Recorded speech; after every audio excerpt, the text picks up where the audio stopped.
So, one key thing that I learned for myself in recovery was that I needed to keep myself occupied, keep my mind occupied from, you know, the temptations of relapse, and um, that's what they'll teach you in rehab is like you got to change people, places, and things. Whenever I was in the sober house, I kept my mind occupied with um, little hobbies. I always drew. I baked cupcakes as um, but my cupcakes were cool. It was like a way of meditation, because I made them cupcakes look really cool with the whole back in the day they used to have these light bulbs that had like it looked like little flames. Um, looked like they got hot glue and they made little flames. They look cool. Um, that's what these cupcakes look like. I'll just put different colors in, and make all different kinds of colors. It was a way of um, keeping my mind occupied in one way. And another way, obviously, is work. Um, Building a routine. Wake up, go to work, come home, eat. Whenever I was in the sober house, the Grace House, that's what they'll do. They will keep you busy. They will keep you busy all the time. After you get off work, evening times, it's usually a Bible study, group session. Sometimes we'll go to ADAC on Wednesday or on Thursdays, church, Wednesday night church, weekends will be service work of some sort, all kinds of things. We were constantly busy. And that was the reason. Was keep your mind off of your past, off of the triggers that can cause you to go into relapse. And and it helps. It helps. I'm not saying for me. After a while, it's just like I was saying before. There's more to life than just wake up, go to work, come home, and repeat. There's more to life than just that. We're not made just to work all our lives just for um, just to retire at an old age and then then we ain't got time to enjoy our lives, to go out and explore and see the world, stuff like that. And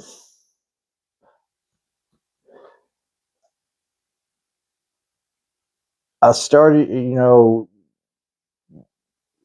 part of my work ethic is you keep your work life and your personal life separated. Okay, so I got the work side. I got that down. I've always had it down. I'm a good worker. I focus on work. That is not an issue.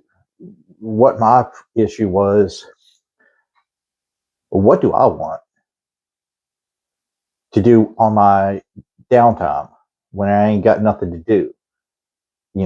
What am I going to want to do once I graduate from sober house, once I get off probation, whenever when it's just me and my thoughts. And I mean, like, and I really never gave that. That's a good question to ask myself, especially this late in my life. I'm about to be 40 this year, and I still don't know that side of me. I don't know what I want when it comes to that part of my life. So, and it was always because I was always working out on the road, never had time for myself in that department. Being sober, I wanted, and I didn't. I didn't know what to do because I mean, like, yeah, I made cupcakes. I, did service work. I was part of a church. That's great and all. That's good. But what do I want? What is it that I can really say, hey, this is who I am. One day I was we had the weekend off. Um, our pastor Matt and his wife Janae were they went to Baylor because their daughters are went to Baylor, and it was football season, so they were out there going to a football game. So we had the weekend to ourselves, and usually whenever people have free time like that, it's usually what they do. At my age is they be lazy, stay in bed, watch TV, stay in the house. It's rather because they're tired from work or they ain't got the money to go out and go do anything, which is it's a big problem um, with our society on when it comes to like money and stuff like that. I won't get into that. I'm not going to get into politics with you guys. But one day I was laying in bed. Everybody at the house was just in their bedroom on their phone watching whatever it is. Um, it was like my first time having TikTok, and I'm scrolling, and I come across um, Joe Rogan, um, Joe Rogan's clips of his podcast, the Joe Rogan Experience, and come across some interesting like little clips, and I'm like, oh wow, this is pretty cool. At this point, I didn't know who Joe Rogan was, other than the guy that hosted Fear Factor, which I never watched. The closest thing I've watched to that was that skit on Chappelle's show where that Dave Chappelle's character Tyrone was a homeless guy, and he was just dominating freaking dominating the show, laying it down in bugs, eating horse dicks. um, that, and I knew Joe. Joe Rogan also hosted the UFC. Other than that, I didn't know anything about the guy. But after watching, so I go on YouTube, start watching some episodes, and you know, this guy's in stand up comedy. I didn't know that. That's pretty cool. Talks about how he moved from Austin or from LA to Austin, um, got the comedy club, the mothership, up and running. How it's Austin's now a hot spot for comedy, and whenever he has comedians on there, I the comedy was always a fun thing for me to watch and listen. I enjoyed it, and I was always people always tell me I was a funny person, and whenever I started listening to these guests that are stand-up comedians, they talk about setting up jokes, how they come up with a joke, how they test it out, their bits with the audience, and how they tweak the joke to where it's like it's a fine. They talk about the final product when it's finally, um, a polished joke, if you will. And like they're going through all these steps, and when they're talking about all these steps, I'm like thinking to myself, I'm like, dude, I do this on a daily basis. It seems like I'm to me in my head, I'm thinking to myself, I'm a natural at it.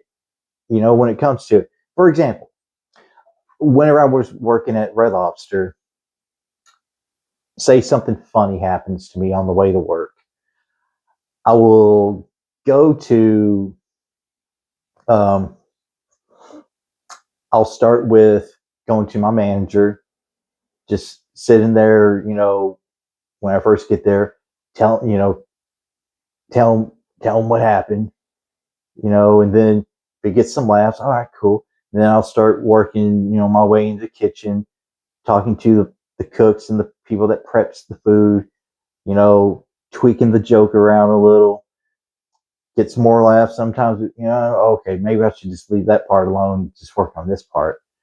And then I'll start with the waitresses, the wait staff, and, one at a time, one person at a time, and finally get to the point. Um, I worked behind the bar.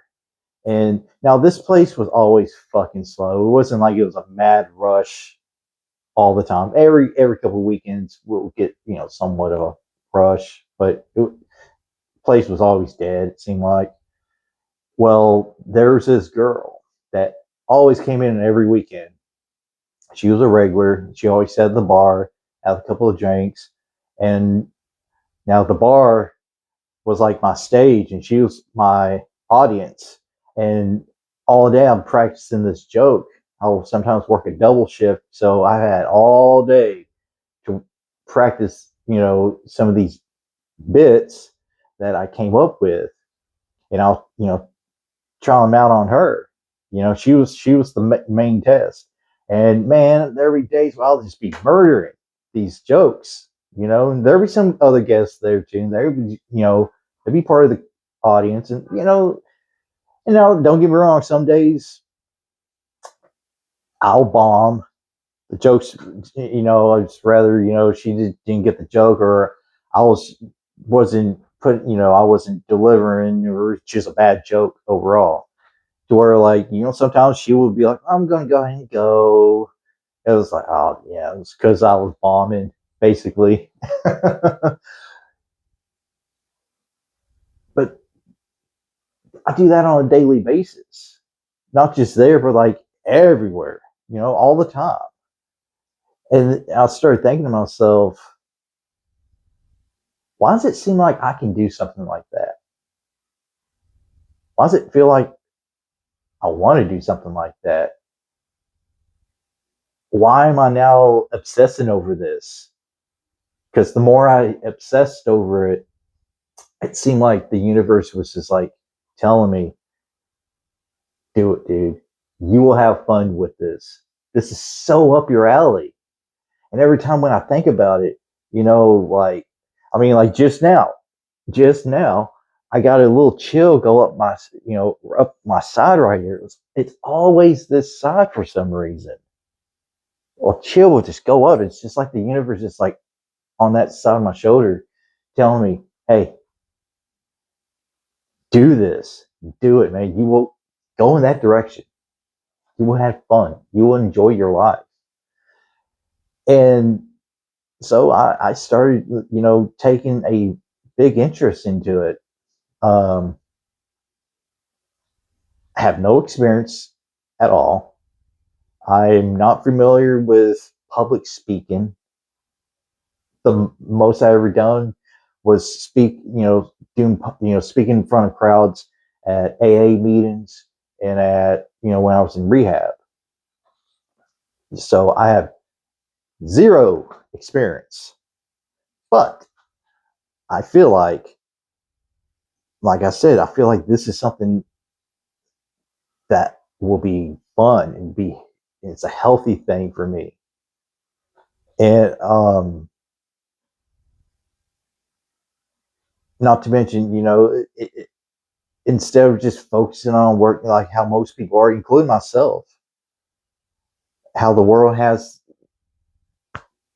its boot on your neck to where, like, it's just work, work, work. You can't get nowhere. You can't move forward. And if you have the time, you're rather tired, or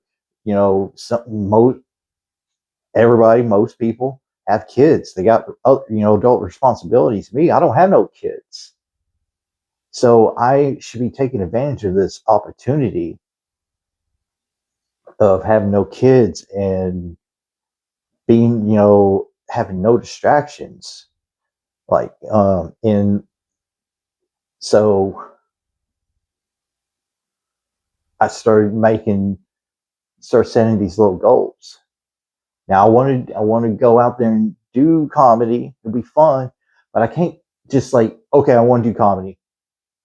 That's all, that's the main goal. So let's get there. You can't do it like that. What you got to do is you got to set these tiny little goals as you go along. Because if you just like try to go for that big goal right off the bat, you're not going to make it. You're going to fail. You're going to be like, this is too much. That goal's too far away. You know, and you're not going to want to pursue it. So what you got to do is you have to start off small. In my case, how I started off. Okay, well, I'm in Lufkin. I have no transportation. I got to get a car. How am I going to get a car? Well, for starters, I got to get IDs because, like I said in my previous videos, when I was homeless, my backpack was stolen from some homeless person. I had my wallet in there, lost my wallet, so I had no IDs at all. And so I started with that small goal. All right, got to get a birth certificate, got to get an ID, get a social security card. And once I started going in that direction, it seemed like the universe was encouraging me to keep going. Within a week, I was able to get my birth certificate, a social security card, a photo ID. And whenever I thought I had tickets and fines and all these stuff to where like I wasn't going to be able to get my driver's license, so I just settled for an ID. Well, while I was up there, DMV lady, this girl, she told me, "You don't have no fines." I can't remember what they called it. It was I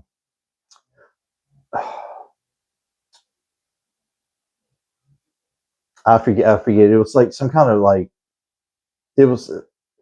I had like over $3,000 worth of fines, but like the state passed a law to where they just abolished all that. I guess because nobody was paying them, so they just got rid of all the penalties or whatever. I forget what it's called, but anyways, this whole time I thought I've had thousands of dollars of that I owed. They took it. It was like a miracle. It was like the universe is like, boom, take that away. That's even more reason for you to keep going in this direction. Don't stop now, man. That's just that only took you a week. So now okay. Now what? Well, now I got to get a better paying job if I want to get a car. Next goal, get a car or a better paying job. So I gave my 2 weeks at Red Lobster, gave my 2 weeks with my pastor I was working for, went to this place um, that refurbished frac tanks. Started off $15 an hour as a helper. So I was like, all right, it's overtime from what I understand. So I was like, all right, I'll go there. Started working there, started saving up, living at the sober house, got my routine. And as I'm doing this, I'm trying to think of a stand-up bit to do for the open mic. Because when you start off and doing stand-up, you start with doing open mic nights for a couple of years. In open mic nights, if your name gets called, some places you get 3 minutes, some places you get 5 minutes. It just depends where you go. So I was like, I want to go my first um, comedy club, I want to go to the Mothership because Joe Rogan's podcast got me, was that little spark that got this fire, going. Anyways, I'm looking up online how much tickets are for open mic. What days? When is it? The dates, hours. One thing about his club, since he's got the number one platform in the world, is that place is sold out. You got to book in advance. So I had to book in advance a couple months. At this point, I was still saving up money for a car. I was like getting this close from getting a car. So I started, just looking at the website on, about when can I, try and get the timeline right on get the car, then the tickets, then ticket to go to Austin. Well, anyways, get saved up the money, and the car that I got was, oh man, God, this is it was a Prius. Now, whenever I got this Prius, man, it was so. We all know the reputation of the Prius, and I I feel like this is karma coming back on me. When I used to work out on the road, we went to Seattle one year, and we always made fun. That's all they drive up there is Priuses, and I was just making fun of all these guys driving Priuses, and like I feel like the universe is like, all right, here's a car for you. Now it was 2000. It's a 2010. It had like 60,000 miles on it. I was looking up the specs on it. It's like 50 miles to the gallon. And like, okay, it's not that bad. Not bad.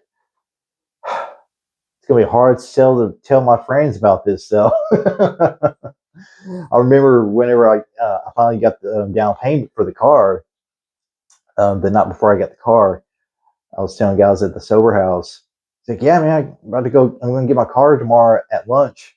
Oh yeah, what kind of car are you getting, man? I was a Toyota. Toyota. Oh yeah, what kind? Oh, it's a 2010 model. Oh yeah, what kind is it? Dude, it's got like 60,000 miles, low miles. Paying 12 for it. Okay, what is it? A Camry? Uh, no. Tundra? Tacoma? No. What kind is it? The Prius. Oh, damn, dude. Dang.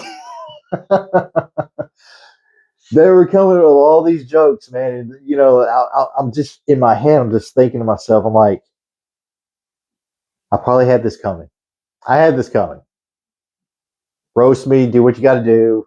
I'm going to join it. I was I was spurring off some lines off of that movie, The Other Guys, Will Ferrell and Mark Wahlberg. Will Ferrell's character, he drove a Prius throughout the whole movie. They just bashed him for that. I was like, yeah, I got to keep that fucking car locked. I don't want no fucking homeless orgy going on in there. Fucking goddamn Dirty Mike and the boys having a soup kitchen in my car. Fuck that. You know. Well, anyways, um, yeah, man. Like, but whenever I got my car, I remember the first day I'm driving it. I'm just driving around, just cruising. I haven't had a car in years. It's full. It's it's mine. It's got full coverage insurance. Like I said, it's got low miles on it. It's like a really nice car inside. I'm just like cruising around, just looking at the little Toyota emblem on the steering wheel, and just, and like it I was like, this is mine. I'm working I I went from having a longboard, a skateboard, living in a tent to this. This is a big milestone for me here, and I was proud of myself for it. I really was, and it made me feel good about myself because this sobriety thing, this recovery thing, really this is some of the fruits of my labor. It's paying off, and I'm going, and I have something that I'm really want to pursue and chase after that will, that's going to fulfill me, even if it doesn't work out. It'll be something fun to talk about. It'd be a great hobby to have. You know, That's how I'm looking at it as. And it's back in my addiction days, wouldn't even care. I'd rather just, yeah, I'm gonna go to work, and when I get off work, I'm just gonna get high, stay in my room, isolate myself from everybody, and that was what I always did. Um, Never hung out with the drug addicts, the tweakers. Not that I wasn't not saying I was better than them or anything like that, but I just didn't want to. They talk about going doing stupid shit like breaking into places, stealing, robbing people. I worked for my I worked for my drugs. I paid in cash. Drug dealers loved me because I had cash instead of trying to pawn something off. And so I just isolate, took myself away from that. But the other side is like my friends and my family. They don't do that stuff, so I didn't have nobody to, you know, get high with. So I was alone in my addiction. I always oscillated. I was always by myself getting high, drawing, TV, playing video games, you know, tweaking out on fucking um, smartphones whenever you were able to fucking open them up, the back of them up, and stupid shit like that. But now, since I got into recovery, I'm sober, and now I got a fucking car. I don't have to ask for a ride. I don't have to fucking walk. And like, I mean, yeah, I'm like 30. I was 36, 37. Yeah, I should have already had all this way before. But you'd be surprised, if you're deep in your addiction, you're not gonna have those kind of things. But once I started, going in this direction, like I said, it's like the universe was everything was just falling into place. It was like I was hitting every green light in town, and it was just like nonstop. We're gonna keep going. Don't stop now, man. Don't look back. Focus on this, and that's what you have to do. When you start getting that momentum, don't stop. Don't think about the past. Don't Because if you look back, you're gonna fall. Something's gonna. You're gonna trip and fall and stumble, and it's gonna slow you down. So, anyways, yeah, I got my car, and now it's time. It's time to go to Austin.